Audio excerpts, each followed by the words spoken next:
स्त्रमादजायत स्मात्स्वाजायन्त जेके चोभयादतः गावो हाजिरे त्रमात्रमाज्जाता अजावय प्रोक्षन् पुरुखं जातमग्रतः तेन देवाय जन्त साधियारिकश्च जेजत्पुरुखं वदधो कथितव्यकल्पयन्नामुखं किं स्यासीत् किं बाहो किम् उच्यते ब्राह्मणोऽस्य मुखमासीत् बाहो राजन्यः कृतः ऊरो तस्य च वैश्यः पृथ्व्याग्निशूद्रो अजायत चन्द्रमा मनसो जातचक्षुः सूर्यो अजायत श्रोत्राद्वैश्चप्राश्च मुखादग्निरजायत शेषणौद्योः समवर्तदाभ्याम्भूमिति सह श्रोत्रात्तथा लोकान् कल्पयन्नः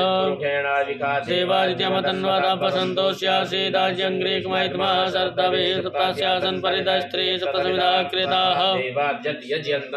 पूर्वं पशुमज्येनज्यमजन्त देवास्तानिर्मठ्मान्यासन्नाते हनागं महिमानः सचन् तत्र पूर्वे साध्याः सन्ति देवाः सम्प्रदा पृथिव्यैरथा चित्तस्वकर्मणः शमोर्तदाग्रे तस्य तमश्चाग्निदातुरूपमेति तन्मध्य देवत्वमाजानमग्रे वेदाः मे